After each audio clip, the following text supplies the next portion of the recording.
सुप्रभात प्यारे बच्चों, कैसे हो? आपने पद परिचय का दूसरा भाग अभी आप देखेंगे। उसी के साथ आप पद परिचय का तीसरा भाग भी आज ही देखेंगे।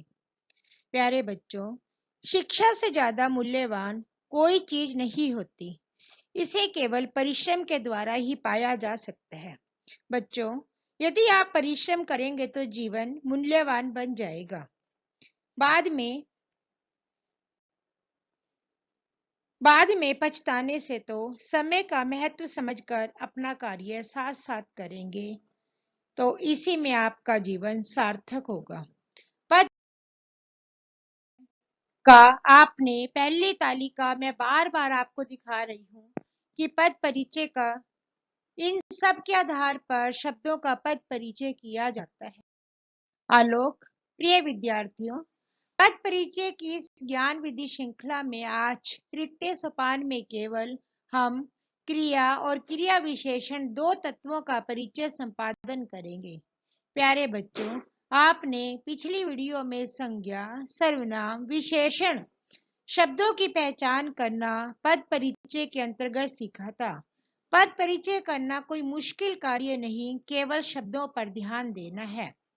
केवल एक बार आप समझ गए कि यह शब्द कौन सा है तो पद परिचय करना कोई मुश्किल नहीं रह जाएगा। क्रिया किसे कहते हैं? आज हम सबसे पहले क्रिया विषय पर ध्यान देंगे कि क्रिया किसे कहते हैं। क्रिया के आधार पर हम पद परिचय करना सीखेंगे। जिन शब्दों से किसी कार्य के करने या होने का बोध होता है उसे क्रिया कहते हैं, अर्थात करना या होना। जैसे है, थे, रहे, पढ़ना, लिखना, चलना, फिरना, घूमना, देखना, जाना, बनाना आदि ऐसे अनेक शब्द क्रिया शब्द होते हैं। क्रिया के मुख्य दो भेद होते हैं, कर्म के आधार पर, रचना के आधार पर। कर्म के आधार पर क्रिया के दो भेद, नंबर 1 अकर्मक क्रिया, नंबर 2 सकर्मक क्रिया। अकर्मक क्रिया वाक्य में जो क्रिया कर्म की अपेक्षा नहीं रखती वह अकर्मक क्रिया कहलाती है। अकर्मक मतलब अ मतलब नहीं, जैसे चलना, फिरना, दौड़ना, भागना, हंसना, रोना आदि। अकर्मक क्रिया की पहचान के लिए क्रिया के साथ किसे और किसको लगाकर प्रश्न किया जाए। यदि उत्तर नहीं मिलता तो वह कर्मक क्रिया होती है। जैसे बच्चा खेलता है। इस वाक्य में केवल क्रिया का बोध हो रहा है कि बच्चा खेल रहा है, बच्चा कोई काम नहीं कर रहा, कर्म का बोध नहीं हो रहा। सकर्मक क्रिया वाक्य में जो क्रिया कर्म की अपेक्षा रखती है, अर्थात वाक्य में कर्म दिखाई देता है, वह सकर्मक क्रिया कही जाती है। जैसे पढ़ना, लिखना, खाना पीना, देना लेना आदि। सकर्मक क्रिया की पहचान के लिए हम क्या, किसको, किसे लगाकर यदि हमारे प्रश्न का उत्तर मिल जाए तो सकर्मक क्रिया होती है। जैसे बच्चा पुस्तक पढ़ रहा है। या प्रश्न करने पर कर्म का बोध हो रहा है कि जैसे हम प्रश्न करें बच्चा क्या पढ़ रहा है, बच्चा पुस्तक पढ़ रहा है। रचना के आधार पर भी क्रिया के 5 भेद हैं। सामान्य क्रिया, संयुक्त क्रिया, प्रेरणार्थक क्रिया, पूर्वकालिक क्रिया, नाम धातु क्रिया।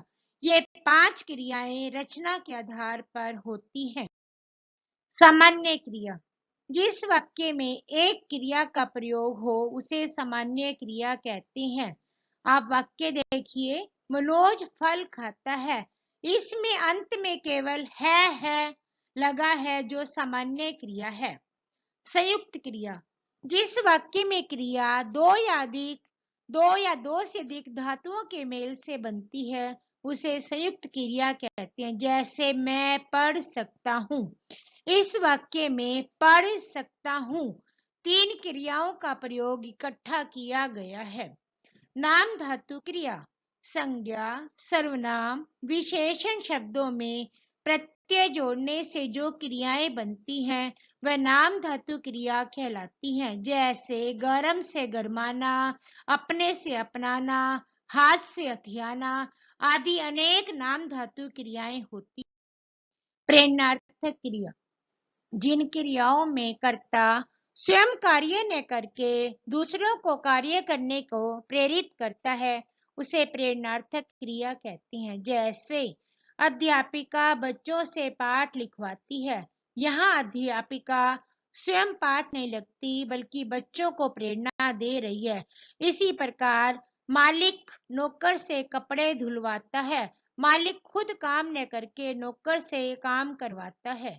अगला, पूर्वकालिक क्रिया। मुख्य क्रिया से पहले होने वाली क्रिया पूर्वकालिक क्रिया कहलाती है। मुख्य क्रिया मतलब अंतिम क्रिया। इस क्रिया में पहली क्रिया के साथ कर प्रत्यय लगा होता है। जैसे कविता स्कूल से आकर खेलेगी। इसमें खेलेगी मुख्य क्रिया है, उससे पहले आकर आकर क्रिया है जिसमें कर प्रत्यय लगा हुआ है। प्यारे बच्चों, अब आपने क्रिया शब्दों का पद परिचय करना सीखा। जब हम क्रिया शब्दों का पद परिचय करते हैं तो हम लिंग, वचन, कारक, काल आदि का भी हमें ज्ञान होना चाहिए। बालक सोता है। मैं आपको एक वाक्य बताऊंगी। सोता है, बालक कोई काम नहीं कर रहा, केवल सो रहा है। अकर्मक क्रिया है, पुल्लिंग है, एक वचन है, वर्तमान काल है। ऐसे ही आपको 4 वाक्य और दिए गए जो आपने अपने अगली वीडियो में सुनने से पहले आप करके रखेंगे ताकि मैं आपसे मिलवा सकूं। अब क्रिया की विस्तृत जानकारी प्राप्त करने के बाद हम क्रिया विशेषण शब्दों का पद परिचय करना सीखेंगे। क्रिया विशेषण एक अविकारी शब्द है जिसमें लिंग, वचन, कारक के कारण कोई परिवर्तन नहीं होता। अर्थात जब हम क्रिया विशेषण शब्दों का पद परिचय करते हैं तो लिंग, वचन, कारक, काल की कोई भी व्याख्या नहीं करते, अर्थात उनके बारे में कुछ भी नहीं बताते। केवल हम क्रिया विशेषण के बारे में बताएंगे और बताएंगे कि यह अविकारी शब्द है। जो शब्द क्रिया की विशेषता बताते हैं उन्हें क्रिया विशेषण कहते हैं। जैसे धीरे धीरे, प्रतिदिन, यहाँ वहां, कल, आज, बहुत थोड़ा, तेज आदि। अब एक वाक्य बोलूंगी मैं, आप सुनेंगे। कछुआ धीरे धीरे चलता है। यह धीरे धीरे शब्द क्रिया विशेषण है और अविकारी शब्द है। हम केवल इतना ही परिचय करेंगे। क्रिया विशेषण के 4 भेद होते हैं। रीतिवाचक क्रिया विशेषण, कालवाचक क्रिया विशेषण, स्थानवाचक क्रिया विशेषण, परिमाणवाचक क्रिया। रीतिवाचक क्रिया विशेषण की पहचान करने के लिए पहले हम रीतिवाचक के बारे में जानेंगे। रीति शब्द का अर्थ है ढंग या तरीका। जिन शब्दों से क्रिया के होने की रीति अर्थात ढंग का पता चले उन्हें रीतिवाचक क्रिया विशेषण कहते हैं। रीतिवाचक क्रिया विशेषण की पहचान के लिए क्रिया पर कैसे, किस प्रकार के प्रश्न करने चाहिए। यदि उत्तर में जो शब्द प्राप्त होता है वह रीतिवाचक क्रिया विशेषण होता है। प्यारे बच्चों, जो मैं आपको समझा रही हूँ आपको आशा है समझ आ रहा होगा। मैंने बहुत विस्तार से आपको शब्दों का परिचय करना बताया ताकि आपको कोई भी संदेह ना हो कि मैं कैसे करूं। आप एक उदाहरण भी देखिए। हिरण तेज दौड़ता है। इस वाक्य में तेज रीतिवाचक क्रिया विशेषण है। रीतिवाचक क्रिया विशेषण के और भी अनेक शब्द हैं। धीरे धीरे, ध्यान पूर्वक, जोर जोर, एकाएक, चुपचाप, किस लिए, इसलिए, ठीक, फटाफट आदि शब्द भी रीति का बोध करते हैं। अब दूसरा पॉइंट देखिए, कालवाचक क्रिया विशेषण। काल शब्द का अर्थ है समय। जो समय का बोध कराए वह क्रिया विशेषण कालवाचक होता है। जो समय की सूचना देता है अर्थात हमें बताता है कि क्रिया कब हुई। कालवाचक की पहचान के लिए कब प्रश्न करते हैं, इसके उत्तर में जो शब्द प्राप्त होता है वह कालवाचक क्रिया विशेषण होता है। इसके भी अनेक शब्द हैं, आजकल, तुरंत, प्रतिदिन, दिन भर, सुबह, परसों, शाम आदि। उदाहरण के लिए देखिए, आजकल अवकाश हो रहा है। इसमें आजकल शब्द कालवाचक क्रिया विशेषण है। स्थानवाचक क्रिया विशेषण, जो शब्द क्रिया के होने के स्थान या दिशा का बोध कराते हैं उन्हें स्थानवाचक क्रिया विशेषण कहते हैं। स्थानवाचक, जैसे नाम से पता चल रहा है कि स्थानवाचक अर्थात जगह के बारे में। इसकी पहचान के लिए कहाँ प्रश्न करना चाहिए, इसके उत्तर में जो शब्द प्राप्त होता है वह स्थानवाचक क्रिया विशेषण होता है।